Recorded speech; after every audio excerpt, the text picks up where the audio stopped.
Good evening and welcome everyone to the Local Government Division lecture entitled Local Authority Response to Flooding in an Urban Area. Tonight's talk is given by Kevin Gallagher. Kevin is a Senior Executive Engineer in the Drainage Department of Cork City Council.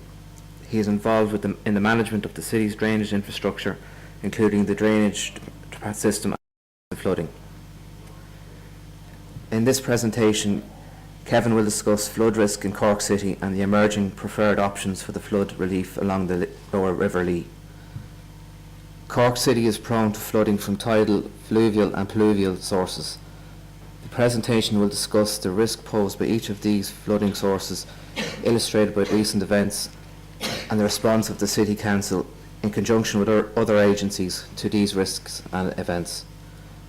The presentation will look at the relevance and application of the Lee Catchment Flood Risk Assessment and Management Study and the 2009 document, The Planning System and Flood Risk Management, Guidelines for Planning Authorities to Managing Development in Areas of the City at Flood Risk. The emerging preferred option for the Lower Lee Flood Relief Scheme will also be discussed. So with that, I will hand you over to Kevin for tonight's talk. Thank you.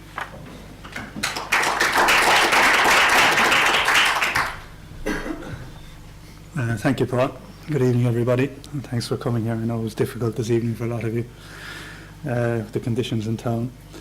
That's pretty much my introduction done, but I'll just do a quick run through of it anyway. My name is Kevin Gallagher, as Paul said. I'm a Senior Executive Engineer in the Drainage Department of Cork City Council, and I'm here this evening to talk about local authority response to flooding in an urban area, the local authority being Cork City Council and the urban area being Cork City.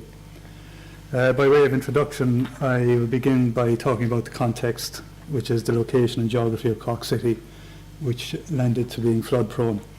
It has a low-lying city centre at the head of a large sea harbour, which makes it prone to tidal or coastal flooding. It lies at the mouth of a flashy river, which makes it prone to fluvial flooding. It's also prone to flooding from tributaries of the River Lee in areas such as Blackpool and Ballyvolane. I will also discuss the topography of the city, the fact that it's surrounded by hills which leads to flash flooding, and the fact that many of the city centre streets are built on reclaimed river channels. I'll then go on to discuss the different flood types that affect the city. There are four main types, namely tidal flooding, fluvial flooding, as I've discussed already, from the River Lee and from its tributaries, pluvial flooding, which is flooding from surface water runoff, and finally then flooding due to failure of infrastructure, both drainage and non-drainage. I will give examples of each of these types of flooding from recent years and the effect they have had on the city. I will detail the short-term or immediate response of the City Council and other agencies to each of these events. I will also have a look at the medium-term planning managerial response and touch on the longer-term proposals currently under development. I will then move on to discuss urban planning and Lee CFRAMs. In this part of the talk, I will discuss the Department of the Environment document, Guidelines for the Planning System and Flood Risk Management, published in November 2009, and how these guidelines are applied by the City Council when making recommendations for drainage conditions on planning applications submitted in flood-prone areas of the city. I will talk about the River Lee Catchment Flood Risk Assessment and Management Study, or Lee CFRAMs for short, and throughout this talk I will refer to it as the Lee CFRAMs, which is a flood risk assessment and management study of the River Lee, its tributaries and Cork Harbour, undertaken by Halcro Group Ireland Limited with the instruction of the Office of Public Works. For the purposes of this talk, I will focus on the flood risk assessments applicable to Cork City and how these are used in conjunction with the 2009 guidelines to inform development management in flood risk areas. Finally, I will touch on the Lower Lee Flood Relief Scheme, which is being developed from the Lee CFRAM study by Arab Consulting Engineers for the Office of Public Works, and discuss the recently published emerging preferred options, as well as giving an idea of the timetable for statutory exhibition of the scheme, detailed design, tendering and construction. By way of context, Cork City, and its city centre in particular, has a number of characteristics that make it prone to flooding. We have a low-lying city centre with some quay and street levels below 3 metres ordnance datum. When I refer to Ordnance Datum throughout this talk, I'm referring to Ordnance Datum at Malin Head for clarification. The name Cork is derived, in fact, from the Irish word Curtig, which means bog or swamp, giving an idea of the terrain in which the city was first settled. And we can see here on this next slide is an old medieval map of the city centre. This is the city, what is now the city centre island here. We can see that there are some what are now important streets of the city, such as Patrick Street was a river channel. Patrick Street was a river channel. The South Mall, which is now the main business street of the city, was a river channel, and the Grand Parade. So you can see pretty much where the city centre developed in relation to the river that flows through Cork. Cork also lies at the head of a large sea harbour, which makes it vulnerable to tidal effects of flooding. We can see here, this is a map from 1893, so almost 300 years after the first map. And what we can see on this map here in the corner is Cork Harbour, with the inlet there from the Atlantic Ocean, and Cork City lying up here in the northwest corner of the harbour. I should say that the tidal flooding caused by tidal effects really affects only the city centre around the River Lee. The city lies at the mouth of a flashy river, which makes it prone to fluvial flooding. Furthermore, the city is surrounded by hills which bring water quickly to the low point and along the River Lee here, the lands adjacent to the River Lee. We can see here the city centre is relatively low and quite flat. The north side of the city is quite steep hills coming down into the city centre. The south side, not so hilly, but it still is hills rising away from the city centre and from the River Lee. And also here we have the River Bride coming down through the north side of the city, which I'll discuss in some detail later on, and this affects the Blackpool area of the city. In fact, a number of tributaries of the River Lee are flood risks, such as the River Bride in Blackpool and the stream at Ballyvillan. These have caused flood problems in specific areas of the city outside the city centre. We're now going to discuss the different types of flooding. As I said earlier, the city is affected by tidal flooding, fluvial, pluvial, and infrastructural failure. I'd like to begin by discussing tidal flooding. This is the most frequent type of flooding experienced in Cork. The River Lee is tidal in the city centre, and very high tides result in the river flowing over quay walls and out onto adjacent streets and quays. Depending on the height of the tide, it can flow from these quays onto adjoining streets and affect some of the most important streets of the city. High tides can send floodwaters back up through gullies, through manholes, through holes in quay walls and so on, through weak points in quay walls and so on. It should be noted that the tributaries of the River Lee are not generally tidal over any great length, and it is really only in the context of the River Lee in the city centre that tidal flooding is a risk. Now, the influencing factors that affect tidal flooding are, the main one is the astronomical tides. Spring tides, which occur roughly once every 4 weeks, lead to the highest high tides. On their own, the spring tides will not cause flooding, as they will not breach the quay walls. Other influencing factors need to be in play for tidal flooding to occur.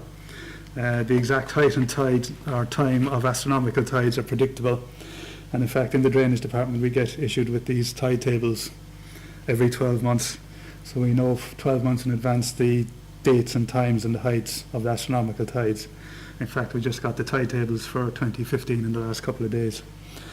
The other influencing factors would be atmospheric pressure. Low atmospheric pressure allows the top water level of the river to rise. The effect of low pressure, in fact, will be seen in one of the tidal flooding events that I will discuss shortly. Wind is another factor, and we saw in one of the earlier slides that the city lies at the northwest corner of Cork Harbour. So wind coming from a southeasterly direction will increase the height of water in the city centre. Storm surge is the most important factor, as the surge in water level can add greatly to the water level in the city centre. Again, this will be very well illustrated in an example to be discussed shortly. It should be noted that the OPW, in collaboration with RPS Consulting Engineers and Met Éireann, run a password-protected website called Storm Surge Forecast for Irish Waters. This distributes surge forecasts from buoys moored at points around the Irish coast, including Severn and Cork Harbour. When appropriate, the OPW will issue a high tide advisory by email. This is issued at a time of high astronomical tides with accompanying high surge levels. The The forecasts are issued twice daily to us at 10 a.m. and 10 p.m. In the City Council, we will analyse this information from the OPW in conjunction with the tide tables for Cork City and issue a tidal flooding alert when warranted. Just a quick note about the level and duration of high tides. The normal high tide, as you can see here in Cork City Centre, would be between 1.3 and 1.8 metres above ordnance datum at Malin Head. A normal spring tide would bring this up to 2 metres, and a high spring tide will bring this up further again to 2.2 metres. Now, flooding in the city centre commences at 2.4 metres above ordnance datum. It starts in an area of the city that I'll show later on, Morrison's Island, near Union Quay.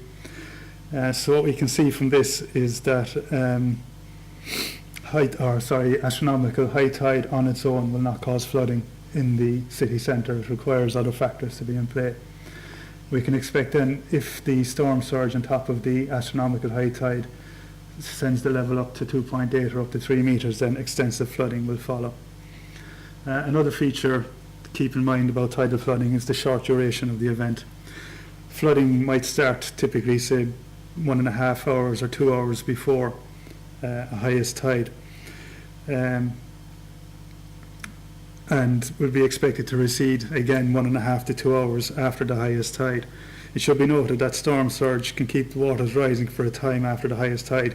Even if the tide itself has started to recede, the flood waters can continue to rise or stay at a high level. Of course, despite the fact that the duration of is short, of course it can be repeated again 12 hours later on the next high tide.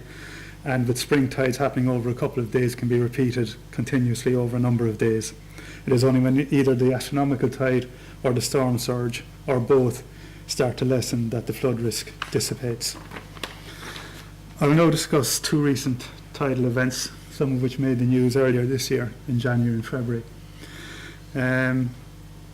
The two events occurred, one during the first week of January and the second one during the first week of February. Both events coincided with high astronomical tides and storm surges. This next slide shows a table showing the predicted astronomical tides and storm surges between the 2nd and the 6th of January this year. The storm surges were notified to us by email from the OPW with the first advisory sent on the 23rd of December and an update on New Year's Day. As you can see, there were a number of high astronomical tides up to 2.26 metres forecast between the 2nd and the 4th of January, with this lessening from the 5th onwards. In conjunction with these, a number of storm surges were forecast, the highest, or the two most notable, being 0.5 metre on the evening tide of the 2nd of January and 0.56 metres on the evening tide of the 6th of January. The resulting water levels are shown, with the highest levels being 2.66 metres on the evening of the 2nd and 2.58 metres on the morning of the 4th. I should point out that the total water levels marked here in red are ones that caused flooding of some degree or another on quays and streets in the city centre.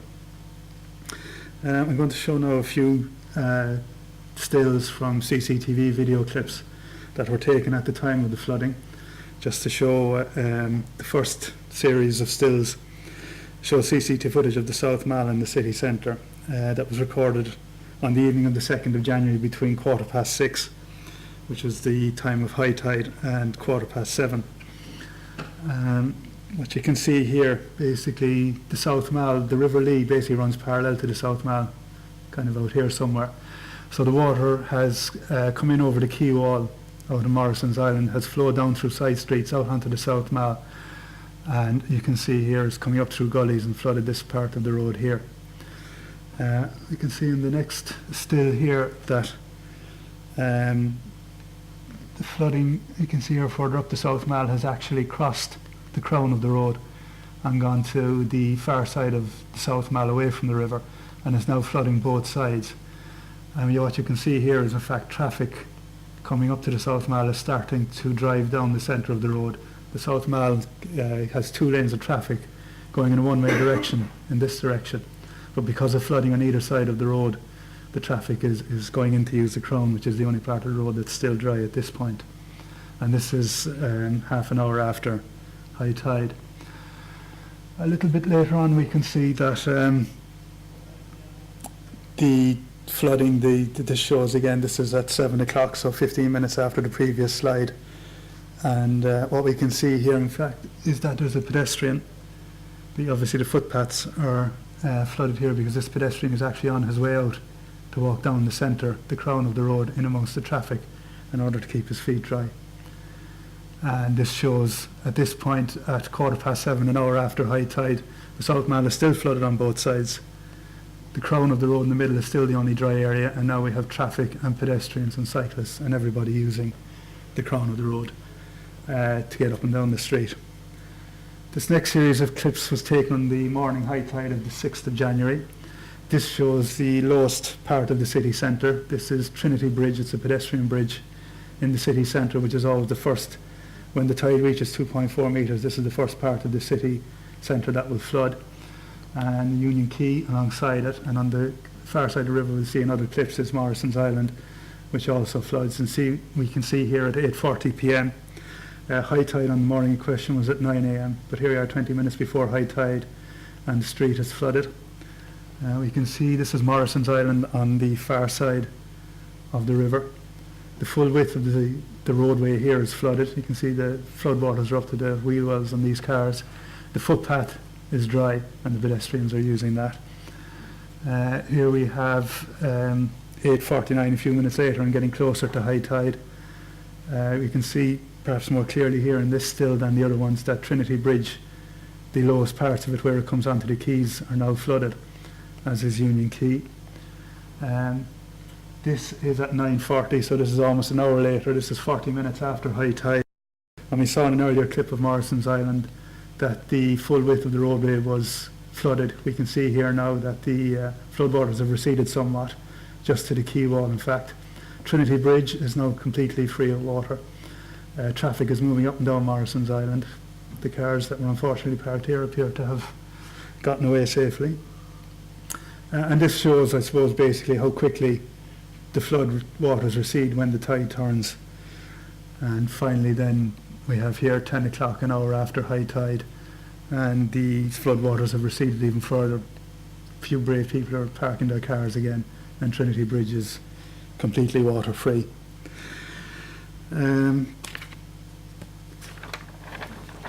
The second tidal flooding event we had occurred just 4 weeks after the January floods, and that occurred in the first week of February. So here again we can see another table showing the predicted astronomical tides and storm surges that occurred between the 31st of January and the 4th of February this year. As you can see, there was a number of high astronomical tides of 2.26 metres between the 31st of January and the 2nd of February, with these dissipating then from the 3rd onwards. What is particularly notable about these tables, or this particular table, is that the storm surges played a massive factor. As I say, the highest top water levels actually occurred on the 3rd and the 4th of February after the highest high tide had passed. We can see here on the 3rd that at 5 to 8 in the morning the predicted high tide is now 100 mil lower than it was the day before, but we have 0.7 metres of a surge on top of that, giving us a top water level of 2.85 metres, which is major flooding in the city centre. And we can see even more extremely on the evening tide of the 4th of February. It's 1.86 metres is the astronomical tide predicted for that day, which is quite low. In fact, it wouldn't even be considered a spring tide. But we have a massive 1.15 metre surge on top of that, bringing the top water level to 3 metres. In fact, of the flooding events that occurred during January and February of this year, this was the most extensive flood that occurred. I should also note at this point that as a general rule of thumb, we advise anybody developing in the city centre to keep their ground floor level at 3.1 metres above ordnance datum. So anybody being very good and following the advice of their local city council on the evening of the 4th of February would have seen flood waters coming to within 100 mil of their ground floor level. In the next slide I'm going to show the weather record for the 4th of February, for the day that the most extensive flooding happened, tidal flooding happened. Cork Airport is the nearest Met Air and weather station. We can see here, firstly with barometric pressure, which is shown here, that it fell quite steeply from the morning. It was up around 990 HPA and fell quite steeply then down to 960 HPA by 10 o'clock, which is roughly an hour after high tide, and down to 950 by midnight. Wind speed increased up to 35 knots or 65 kilometres an hour by 5 p.m. Before dropping back to 25 knots at 7 p.m. and rising again to 30 knots at 9 p.m. I should point out that 65 kilometres an hour or 35 knots is within the criteria of an orange weather warning from Met Éireann for wind. Down here at the bottom, you can just about see it's the wind direction for that day. And between 4 p.m. and midnight on the day in question, the wind direction varied between 120 degrees and 160 degrees, i.e. it was coming from the southeast. This means that the strong 25 to 35 knot winds were coming in off the harbour, in from the southeast into the city, and low barometric pressure meant the top water level could rise. Finally, just to add, I suppose, to the perfect storm, we had a bit of rainfall. We had 15 millimetres of rain between 3 p.m. and 9 p.m. that evening, which admittedly is not really a lot of rainfall. It's less than the 6-month return period for Cork City, but it certainly didn't help matters. You may remember the event in question as it featured quite heavily in national news reports at the time. There had been widespread flooding in the city centre on the morning of the 3rd, and later that day we in the City Council issued a flood alert for the evening on the 4th, I should say, which indicated that the flooding would be more widespread than that seen on the morning of the 3rd. Business owners and traders in the city centre realised they could be affected by the floods and tried desperately to make last-minute efforts to protect their premises, resulting in the scenes you would have seen on your television at the time. As I said earlier, the flooding event of the evening of the 4th was the most extensive of the flooding events from that time period, and its full extent can be seen in the next 2 slides. Here we have a map of the city centre, this is city centre island here. The tidal floodwaters on the evening of the 4th breached the quay walls at the usual spots we would expect, namely Wandersford Quay, French's Quay, Curls Quay and Lavitt's Quay up here is another tidal flooding hotspot. This here is Trinity Bridge that we saw in the earlier clips, the pedestrian bridge, Morrison's Island, and Union Quay, which we would expect to flood. Tidal flooding also occurred at Granville Place here, which is near the Mercy Hospital, and Granville Place will come up again later on when I discuss fluvial flooding. Custom House Quay, Laps Quay and the streets in that vicinity also flooded.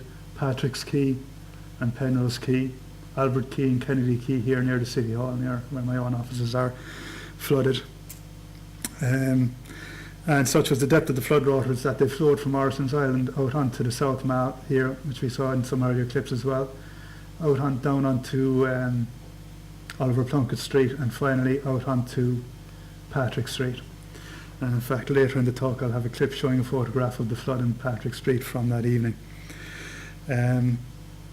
On that evening as well, there was also some flooding on the Lower Glanmire Road, which is the main approach road coming in from the east into the city centre. It's the main access road. It's the N8 National Primary Road coming from Dublin and Waterford. As with other storm surge events, the floodwaters did not recede this particular night until well after the high tide had passed. The high tide occurred at approximately 9 p.m, but the waters did not start to recede until after 10 o'clock. The previous flood of this extent in the city was in October 2004. So it's roughly 10 years between one seriously extensive flood and the next. And since these events, there has been some tidal flooding. There was some minor tidal flooding during the month of October, but it was very minor and affected only a few quays, a few quays with water on the road and no property damage. I'd now like to move on and discuss fluvial flooding. This is flooding that originates from the rivers flowing through the city. This type of flooding is not as frequent as tidal and is not as predictable, depending as it does on numerous factors, none of which can be predicted as easily as the tides. This type of flooding also affects different parts of the city that are affected by tidal flooding. Fluvial flooding from the River Lee tends to affect the western part of the city, as this is the direction from which the River Lee flows into the city. And what's important as well to remember for a later point is that the city's water treatment plant also lies at the western edge of the city, just where the River Lee comes into the city centre. We get our drinking water from the River Lee at that point. Flooding from tributaries of the River Lee also affects other different parts of the city through which they flow, for example the River Bride and Blackpool on the north side. I'd now like to discuss in a little detail two recent fluvial flooding events, one from the River Lee and one from the River Bride, and the effects they each had on the city. Excuse me, the last major flooding event from the River Lee occurred overnight on the night of the 19th and the 20th of November in 2009. This event occurred during a period of prolonged heavy rainfall in winter following a large volume discharge from the Inniscarra Dam, which is an ESB dam that lies upstream of the city, part of a hydroelectric scheme. Prior to discussion of the event itself, I'm just going to refer to the next slide, which tabulates discharge rates from the dam and the flooding that each is expected to have on the city. So generally speaking, discharge rates at the dam would be expected to be between 80 to 150 cumex, and in this range there will be no flooding. If the discharge rate goes up to 150 to 240 cumex, we can expect minor flooding, and if it goes up over 250 cumex, there's going to be serious flooding. Now, the timeline of events are as follows. On the 19th of November, at 11:30 a.m, we were contacted by the ESB at Inniscarra Dam and advised that discharge levels would be 150 cumex, rising up to 250 to 300 cumex over the next few hours. The information received was assessed by the City Council, taking into account the weather forecast and the fact that the high tide was predicted that day for 6:50 p.m. The combination of these factors indicated that some flooding could be expected at Carrigrahan Road and coming into the city from the west and in the western suburbs. Around 12 noon, the City Council warned various businesses around Carrigrahan Road and the western suburbs of the city of possible flooding.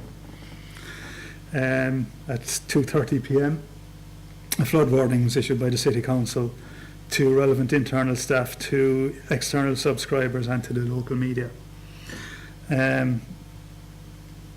At 3 o'clock, the dam informed the council that discharge levels had risen to 225 cumex, were expected to reach 250 by 5 p.m, and could reach 275 by 7 p.m. At 5 o'clock, they informed us that the discharge level would be expected to reach 300 cumex. And at 5:30, they advised the discharge would be greater than previously anticipated, greater than 300 cumex.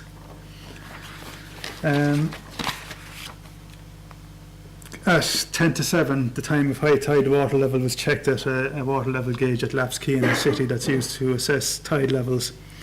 The reading was 1.98 metres, which is well below the flooding for tidals. So we reckon that there was significant capacity in the channel to accommodate further flow from the dam without causing flooding.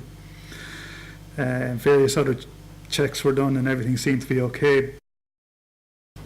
At 10:10, as I said earlier, the point to note is that the main the waterworks, the only waterworks for the city, lies at the western approaches to the city centre, or to the city, down next to the river, so they're right at the river.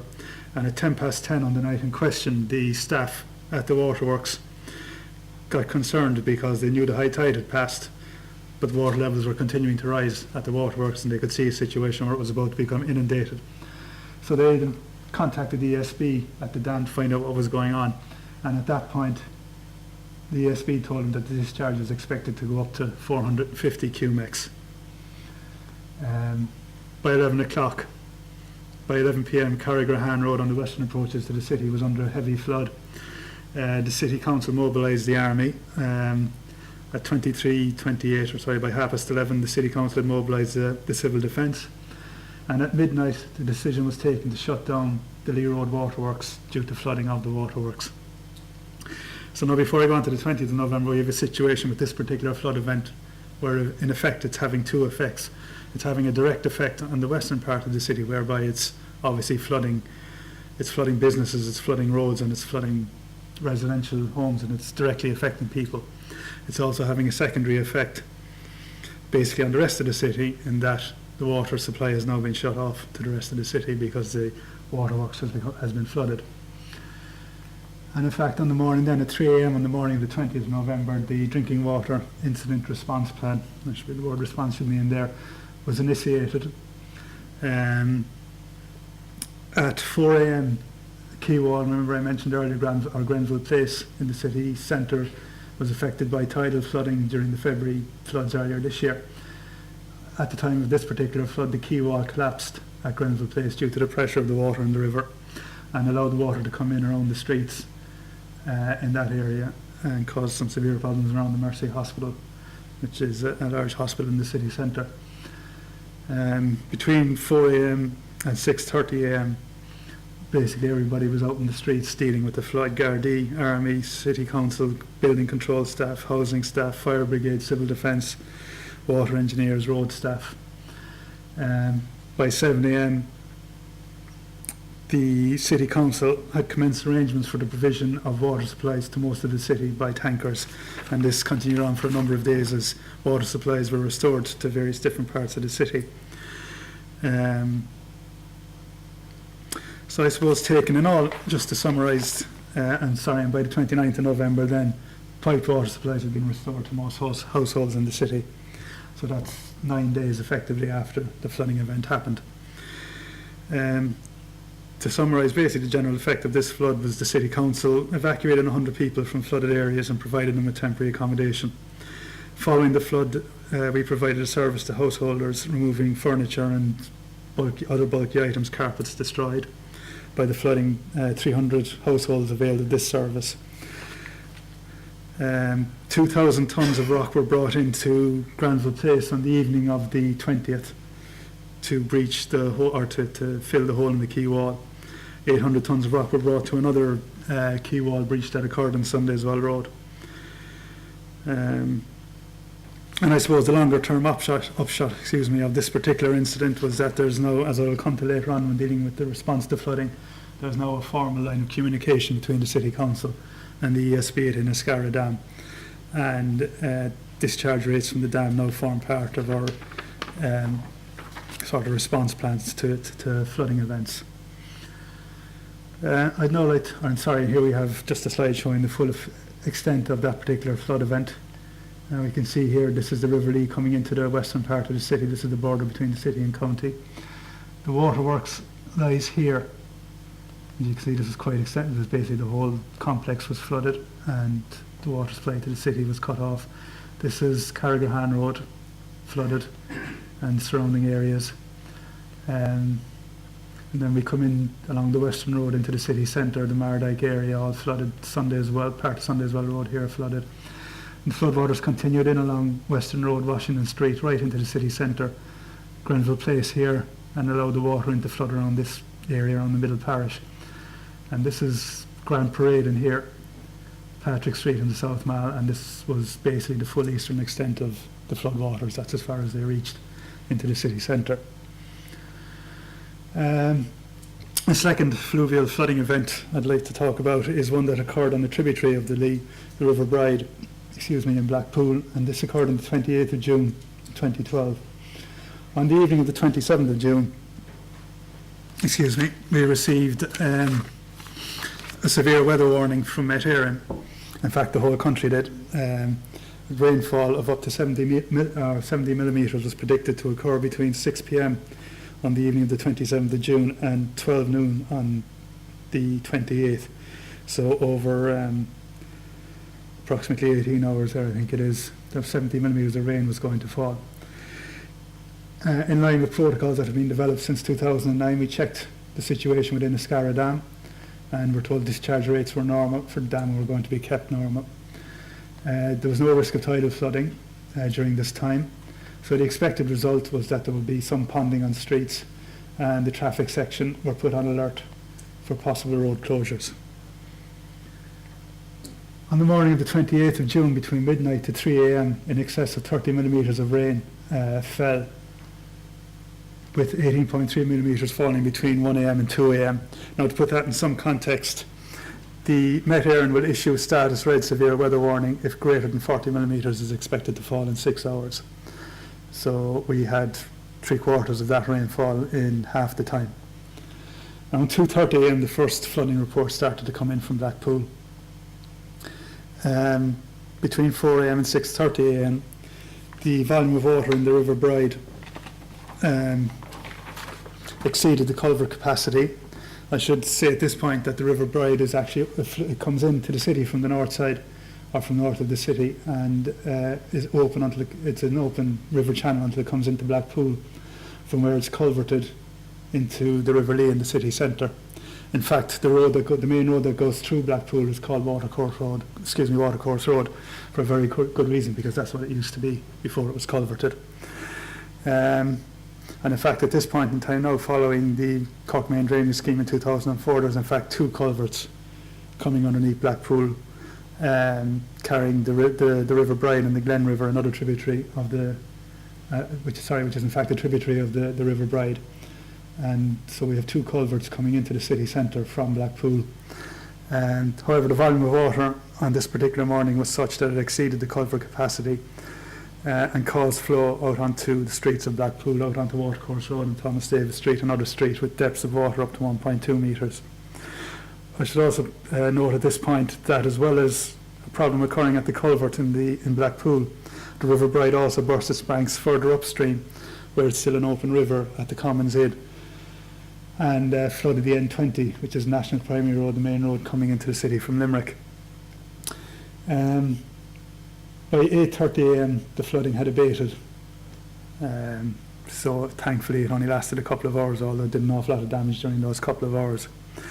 At the same night or the same morning, there was also flooding in Ballyvillan and other parts of the north side, due to, and that again has a stream that's culverted underneath some housing estates, and the water could not get into the culvert and caused flooding in these estates. And this next picture here shows, it's a picture I took myself, I think, at 5 o'clock in the morning, and it shows Main Street in Blackpool. Here's the River Bride. This is a Blackpool church here, just in the corner of the photograph. This is an open section of the culvert alongside the church, and the water is actually culverted to an estate called Orchard Court, which lies just behind these buildings.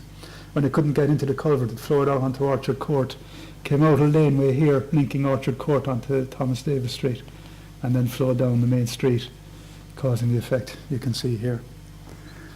And this next slide then shows Ballyvillan, where there was some other flooding also occurred on the same morning. Again, we see there's a stream just comes down through Ballyvillan here. It's culverted from this point here at Merview Lawn, just outside the city boundary as it happens, and it's culverted down through this public park here, down past these housing estates and out into the Glen River by the North Ring Road here.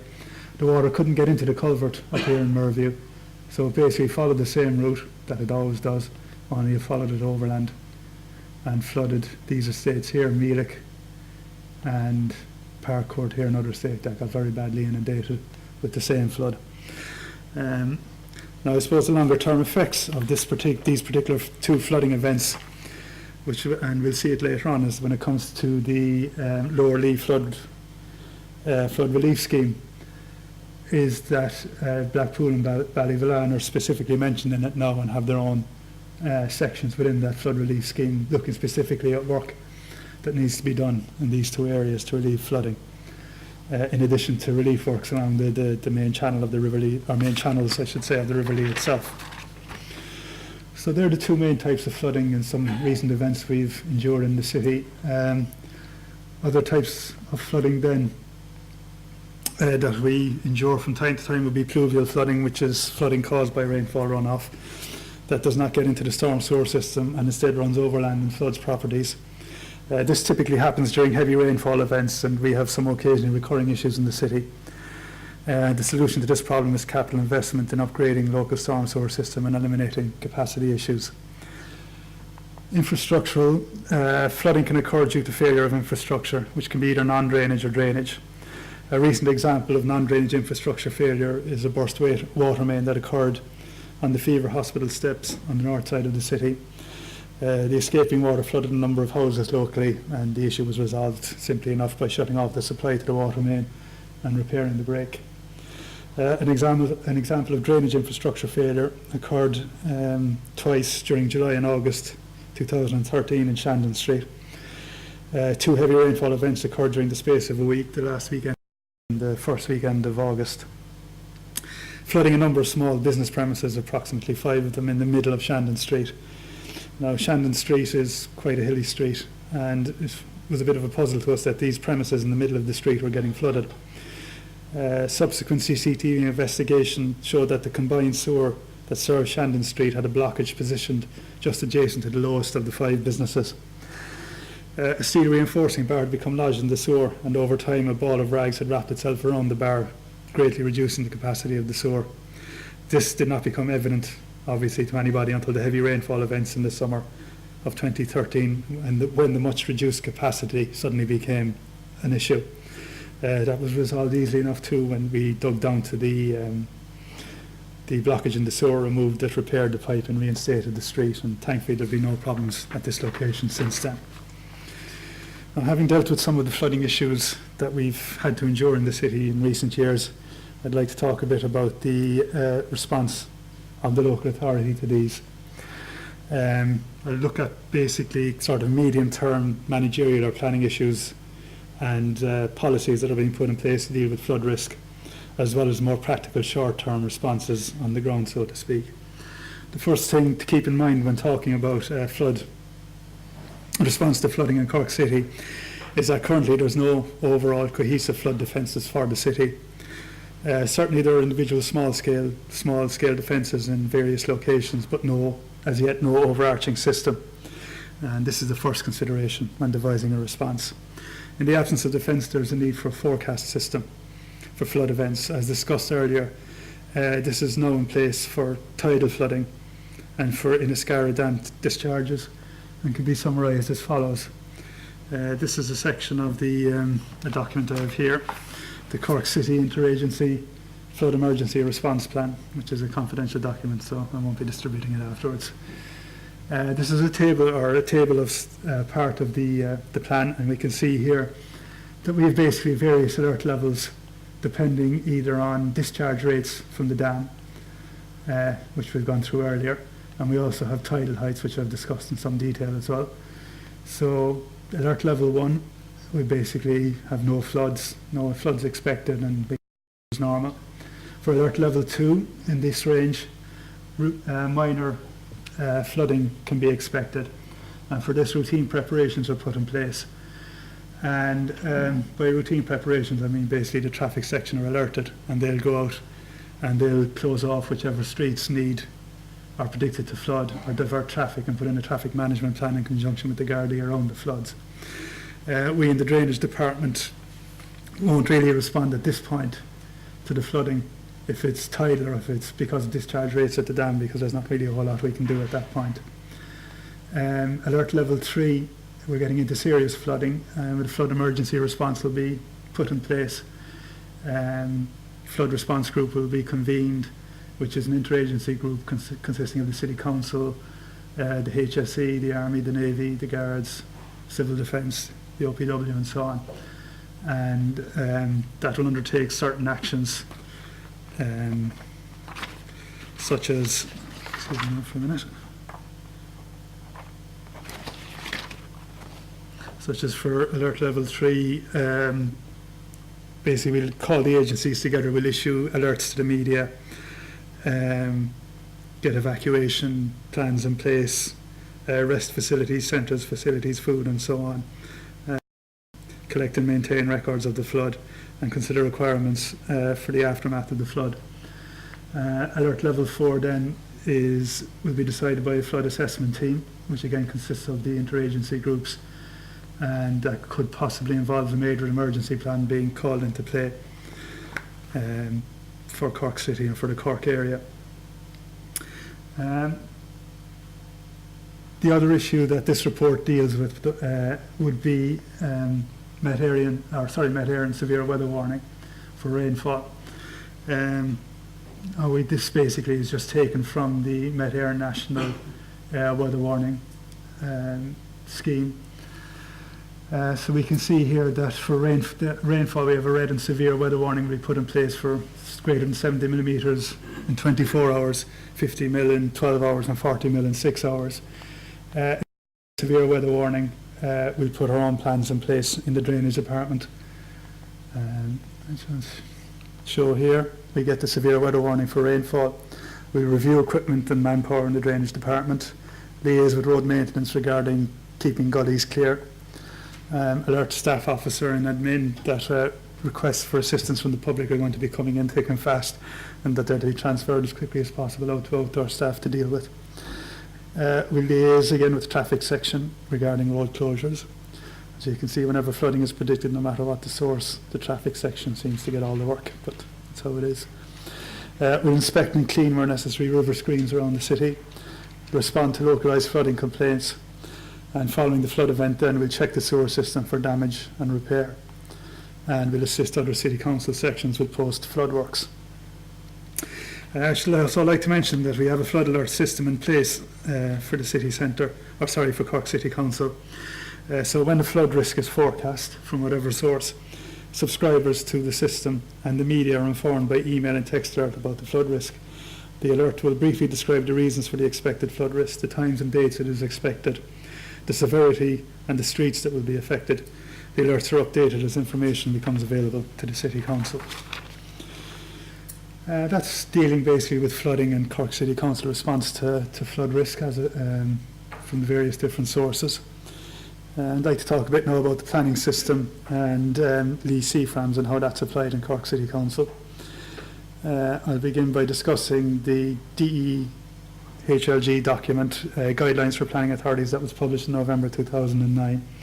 And this informs us basically in conjunction with Lee CFRAMS on how to deal with development planning applications in flood-prone areas of the city. Basically, the planning guidelines divide the whole country up into three types of flood zone. There's flood zone A, where the flooding probability is greater than 1 in 100 for fluvial and 1 in 200 for tidal. Flood zone B, where the probability moves out to 1 in 1,000 for fluvial and 1 in 1,000 for tidal. And finally then flood zone C, which is the rest of the country, and where the probability of flooding from fluvial or tidal is greater than 1 in 1,000. In addition to those three different flood zones, the planning guidelines also classify types of development in three different vulnerability classes. So there's highly vulnerable development such as hospitals, schools, residential, and of course flood command centres, because when you're in the middle of dealing with a flood you don't want your command centre to be flooded and inaccessible. There's less vulnerable development, retail and leisure and commercial and so on, and then water compatible, which would be docks, marinas, wharves, as well as amenity open space and outdoor sports. There's the guidelines then basically designate appropriate development for different zones. So highly vulnerable development, for instance, is appropriate only in flood zone C, less vulnerable in B and C, and water compatible is appropriate in any of the flood zones. If somebody wants to build in an appropriate development in a flood zone, then they must justification test, which consists of two parts.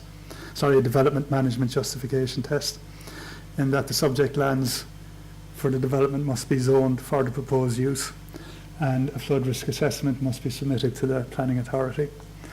The flood risk assessment must show that the particular development will not increase flood risk, and if possible reduce the risk, minimise risk to people, property, economy and environment. Residual risks must be managed at an acceptable level and it must be compatible with wider planning objectives.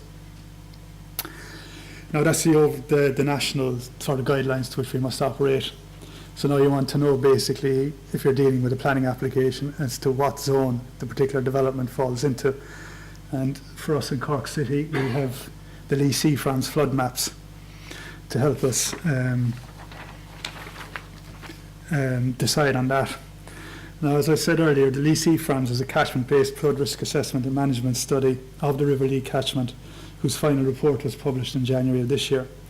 The main outputs, two main outputs of the study were flood maps and a catchment flood risk management plan. Now I should issue a caveat at this stage in that the report was substantially produced prior to November 2009 flood event discussed earlier, and the final report may need to be updated. I'm not going to dwell too much on Lee CFRAMS. I wasn't directly involved with it. What I'm mainly interested in is the resulting flood risk maps that came out of this study for Cork City Centre and how these identify different flood zones. I'll show a number of maps now, which were the final versions of which were issued in March of this year. Firstly, this is the city centre. This is a fluvial flood map for the city centre. It's not too clear here, but basically we have different shades of blue. The darker blue is parts of the city we're expected to have to be flooded in a 1 in 10 year event. And obviously the river channels are dark blue because they're expected to flood that frequently from the river, because it is the river. We then have slightly lighter blue as the 1 in 100 year flood events. You can see the extent of it here. And then finally the 1 in 1000 year with a very light blue, and so practically the whole city centre is covered by that. Of more interest when it comes to fluvial flooding is the western approaches into the city centre. We can see here the channel of the River Lee coming through the city centre, or coming through the western suburbs, and we can see in fact that some of these very long gardens on Sunday as well, and the whole Mardyke area here, Fitzgerald's Park, Cork Cricket Club and so on, are all expected to flood, are at risk of flooding in a 1 in 10 year event. The Western Road then and other areas are 1 in 100 year. This is the south channel of the River Lee coming through here, and so that basically shows in fact the shape of it is much the same as the flood event that was recorded in November 2009 coming into the city centre. And well, it doesn't come quite in as far as Grand Parade here, but with the 10 year flood event, but that's basically what happened. These green ones then are the tidal flooding extents that are expected. As you can see here, tidal flooding is more of an issue here in the city centre. You can see 1 in 10 year events here coming out onto the quays, and the 1 in 100 year events and 1 in 1000. And we come back here then to the western approaches to the city centre, where tidal flooding isn't really so much of an issue as fluvial flooding. I should note too about the two sets of maps I've shown, about the maps I've shown, is that in fact the Lee Seafram study produced two sets of extent maps for basically for each of the maps they produced. There's the current extents map, which is the maps we're looking at here, and these show predicted flood extents predicted under current conditions, and these are the ones that we use in the planning process. They also have mid-range future scenario maps, which are predicted future flood extents, assuming extreme rainfall depths increase by 20%, flood flows increase by 20%, the mean sea level rises by 500 mil, and land movement falls by 0.5 millimetre a year. I should also point out at this stage that the maps obviously were produced for the OPW for their own purposes, and while they are happy for people to, such as local authorities, to use them for planning purposes and so on, that's not the real purpose of them. And just to go back as well to an earlier slide, those were extent maps I was looking at there, but if you have a look on their website at the maps, the urban maps, you'll see there's also predicted flood depth maps for various scenarios, velocity maps and hazard maps arising from that.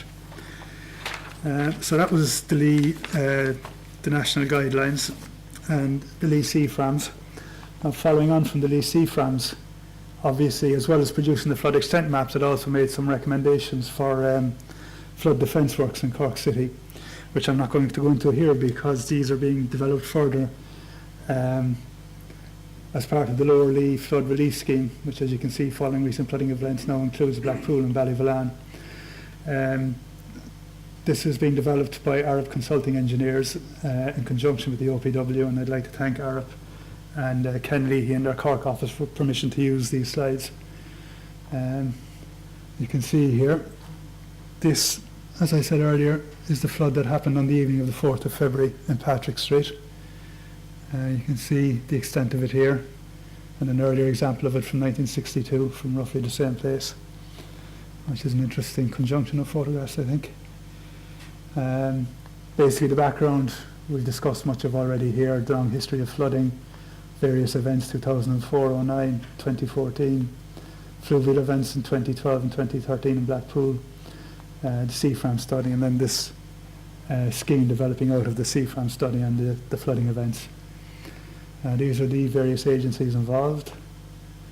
This is the study area for the Lee Seaframs, so we can here see this is in a Scarra Dam here, in fact, so it's everything downstream of the dam. You can see the reservoir of water just upstream of the dam.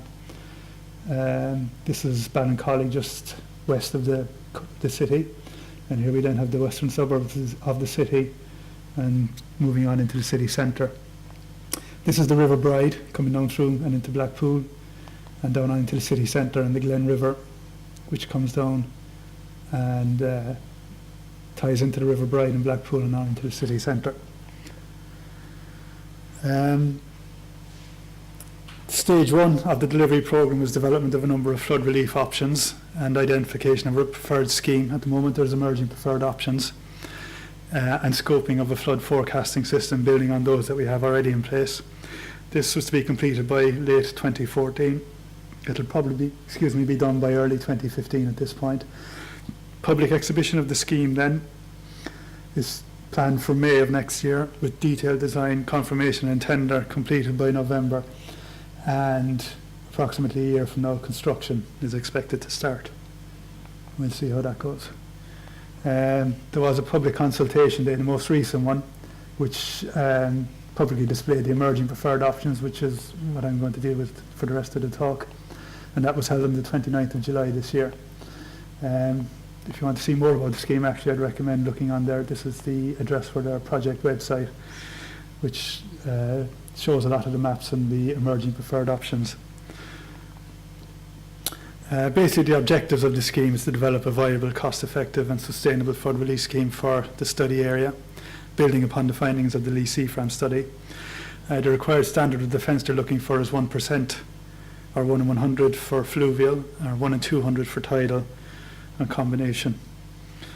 The key issues they're looking at is maximise. Actually, they want to use the dams. There's the Inniscarra Dam. There's also a second dam upriver of the Inniscarra up closer to Macroom, the Carrigadrohead. So they want to use the dams as a system, I suppose, or for attenuation, or to maximise the benefit of the dams. They want to put in place a more comprehensive flood forecasting system than that at the moment. Maximise the use of existing quays, optimisation of flow between the north and south channels of the Lee, so directing flows between the two channels so as to minimise flood risk.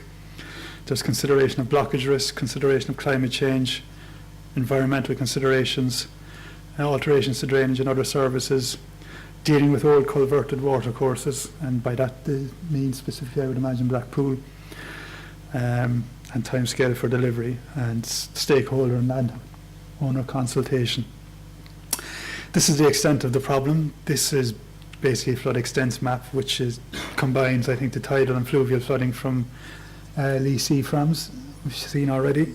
This is the western suburbs of the city here, and we have the city centre, and as I said, they've all been shown already on the Seaframs maps. This is the extent of the problem in Blackpool. As I said to you earlier, this basically coincides with the flood that happened on the morning of the 28th of June in 2012. This is the River Bride here coming into the city at the Common. This is the N20 coming in from Limerick. This is the Commons Road, as it's known as, within the city. There's an industrial estate here, North Point Business Park, alongside the river. Parts of that flooded, where the river is an open channel. The river flowed on. The Glen River comes in from other parts of the north side and joins the River Bride here at Orchard Court. This is the culvert, starts roughly here in Blackpool, and that's where the floodwaters came from and out onto the streets and flooded down practically almost into the city centre. And in fact the dark blue lines you see here running on into the city centre are the twin culverts carrying the Bride and the Glen into the city centre. So the proposed solution that they'll be looking at is development of a detailed flood forecasting system, optimising the dam operating procedures, developing a flood warning system, designating of upstream washlands, which we'll see in an upcoming slide, to facilitate greater discharge from the dams, so using washlands outside the city for attenuation. Local conveyance improvements and direct defences at Inniscarra Bridge, and then there's going to be some localised defences and individual property protection outside the city at isolated properties. flow reduction on the south channel to rebalance flows in the north and south channel, direct defences on the Curraheen and Glasheen, which are two tributaries of the Lee that flow through the south side of the city. Then looking at walls and embankments and building upon existing quay walls on the north, along the north and south channels of the Lee through the city. Floodgates at some footbridges and boardwalk locations. Raising, there's two pedestrian bridges in the city centre, St Vincent's and Cornmarket Street, which they'll be looking at raising, and localised water surface pumps. With regard to optimising the dam operating procedures, they'll be looking at the dams continuing as they are, operating as normal at the moment, and using the new forecasting system when required, when once a significant effect is detected, then use the two dams as a system rather than individual dams, allow for greater discharges without causing flooding of properties in advance of a forecast event, so that they're basically not faced with basically the level in the dam rising and rising so that it threatens to overtop and they have to discharge an amount of water that will cause flooding. And during an event then continue to increase discharges within the flooding threshold if possible, and ensuring again that the dam is not overtopped. And the interesting point, I think, is the last one. The new rules do not impact on dam safety requirements, and if a flood in excess of the design event occurs, existing dam safety rules will take precedence. So, you can read that into that what you will. The tidal and fluvial flood forecasting systems, well, as we've seen earlier, the tidal forecasting system is pretty much in place. They want to develop a fluvial forecasting system using predicted rainfall and ensembles in the lead up to the event, as well as real-time data during the event. And they go into some detail there then on how this will work, or how they see it working. The flood warning system, with regard to warning landowners, with regard to warning the City Council, and getting an emergency response plan in place and dissemination of those warnings. Here then are some of the emerging preferred options for the Lower Lee. This is where they plan to use, basically there's a green belt here just to the west of the city, between the city and Ballincollig, and maybe even to the north here of Ballincollig, where they want to use the agricultural farmland, I suppose, in the attenuation area for flood water from the dams. And here are some of their preferred options then for the west of the city. We can see here a number of different options. The dark, thick green options are flood embankments. Here's our waterworks here, the one that flooded in 2009 and was put out of operation for quite a while. So they want to put an embankment to protect that from flooding. Embankments along the Carrigrahan Strait with walls in various parts of it in sort of built up areas. They're going to increase, or they're proposing to increase road levels in a few spots where road levels are pretty low and have been gathering flood waters. Then as you continue along through the north channel of the river there's various embankments and walls and embankments along the river channel proposed, and as well as the south channel. Coming into the city centre then, they propose basically to ring the city centre with higher quay walls on the south side of the south channel, around the island itself, and the north side of the north channel. Some embankments here to the west. The footbridges to be raised are here, St Vincent's, and here at Cornmarket Street. Floodgates and defences to be installed at the bridges, and works the bridge parapets. I think the next couple of slides then will show some of their proposals on the ground. Here we have, for instance, this is the bridge at the Opera House in Cork City Centre, as it is at the moment. This is Curls Quay Curls Quay here in Lavitt's Quay, which is prone to tidal flooding. It's usually one of the first quays to flood when a tidal flooding event occurs. And the proposal for here is to basically wall the whole lot in so that the tidal flood waters can't get out onto the quay. This is Brian Brew Bridge, which is, for anyone who knows, Cork is opposite the bus station in the city centre. Again, you have open railings along the bridge itself, as well as along the quay wall adjoining the bridge. So they propose to wall off the quay wall and to put in flood barriers here, removable flood barriers along the bridge itself, which can be put in place, obviously, floodgates put in place when a flood is forecast. but in other circumstances the bridge is open and free for use by pedestrians. This is Trinity Bridge, which we discussed a bit earlier with regard to tidal flooding, pedestrian bridge. This is Morrison's Island here and Union Quay on the far side. And we saw how that was affected by floods earlier. So the plan here is to wall the whole lot off with demountable flood barriers here at the openings out onto the bridge, which will be put in place so that when the flood occurs, it can be kept in the river channel. Now you'll have seen in one of the earlier clips or video stills from video that I showed that showed this effect, actually did show water out on the bridge here. Finally, we have a boardwalk here, which is at the top of the Grand Parade in the city centre. So obviously this is a lovely boardwalk. They want to keep it open to the river so people can enjoy it. So the proposal here is they're building a wall along Sullivan's Quay on the far side, and they're going to put in a wall at the back of the boardwalk here away from the river with demountable flood barriers again, so much like flood defences at the bridge. As I say, one of the upshots of the 2012 floods in Blackpool was that they became part of the Lower Lee flood relief scheme. So they have some specific options for Blackpool, which you can see listed here.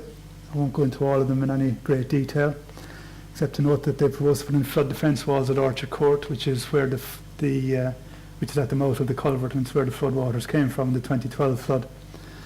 They're also going to upgrade the culvert between Orchard Court and Blackpool Church, and there's also a proposal to realign part of the culvert junction underneath Madden's buildings, which is at Watercourse Road, to improve the flows, the geometry of the flows through the culvert, to ensure that it has sufficient capacity to deal with most types of flows. And here we can see their preferred options. This is the Commons Road, the open section of the River Bride, and it's basically embankments and walls in various places to protect it. Then we come into Blackpool itself and Orchard Court, which is here, and you have high walls basically protecting Orchard Court, as well as an embankment here, a trash screen to remove debris coming down into Orchard Court and into the culvert. Within the culvert itself, probably the biggest thing that they're proposing to do is to realign part of the culvert, a junction of the culvert down here at Madden's buildings, as I said earlier, to improve the geometry and the flow through the culvert. These are the options then for Ballyvaran, and it's basically about managing the residual overland flow using using Kempton Park, which is a public park in the area, putting in swales and replacement of a number of manhole covers with slotted gratings.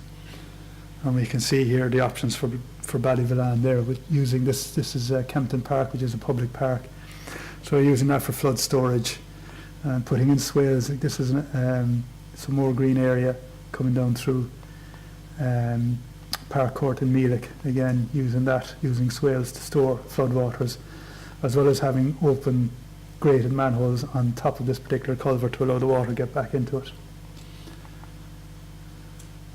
So that's the proposals at the moment, the emerging preferred options for the Lower Lee flood relief scheme. At this stage now, they'll be reviewing feedback from the Public Information Day, then finalising the scheme design, including any amendments. The CBA and MCA will be done. Then there will be production of the formal scheme documentation, including drawings, appropriate assessment and EIA, and then public exhibition of the scheme, which hopefully will sometime early next year. And that's the final of my talk, so I'll answer any questions you might have. Thank you.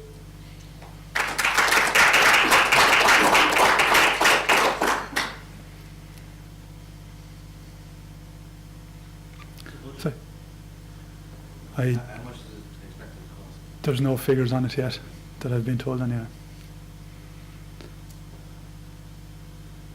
Yeah. The last slide you mentioned an MCA. What's the multi-criteria? I mean, it sounds like all the choices have already been made in it. Well, I'm not quite sure. Well, for instance, with one of the issues there was, as I said, they're proposing to put high walls through Orchard Court, which is a housing estate in Blackpool. Now, the walls they're putting through there are going to be 2.5 metres in height. So there's quite a bit of local opposition to that, understandably. So another option they were looking at was to culvert the river through Orchard Court but the River Bride is a trout river, so the fisheries, the inland fisheries, have an issue with that. So you've basically got the inland fisheries have an issue with culverting the River Bride. The local community understandably has an issue with building 8-foot high walls or 2.5-metre high walls through their housing estate. So I suppose the question is, they'll have to weigh up all the different, I won't say factions, but different opinions on what needs to be done. Your MCA isn't going to help there, because the MCA will differentiate between when there's a variety of different competing objectives. But when you have the two extremes of environmental protection, one side, I say, one Yeah. side, and visual, I mean, you'll find you just have the two polarized solutions left. There's nothing in between. I don't see it happening Okay. much there. Unless there's a variety of different options. But if you, Well, I suppose in that case there isn't really, it's one or the other. Yeah, there isn't in that particular case, no one or the other. Yeah, I'll have to take it away and come back to you on that one.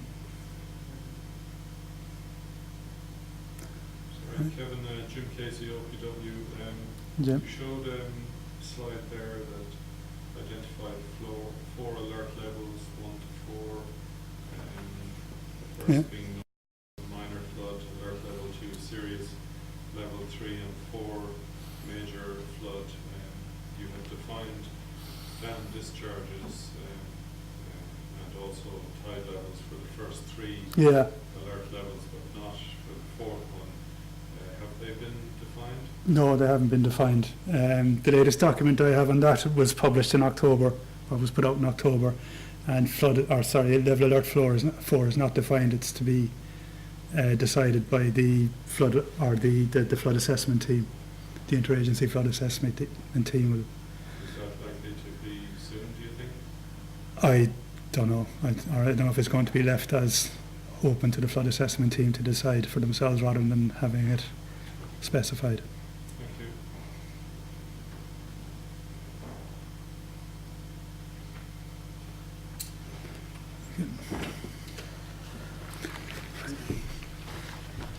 Okay.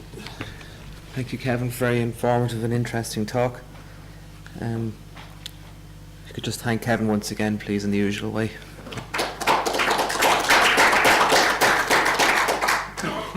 The local government division have a seminar on the 5th of February next year in Athlone, delivering engineering service in local government. If you could take a note of that, Engineers Ireland will be advertising that in the next couple of weeks. Thank you.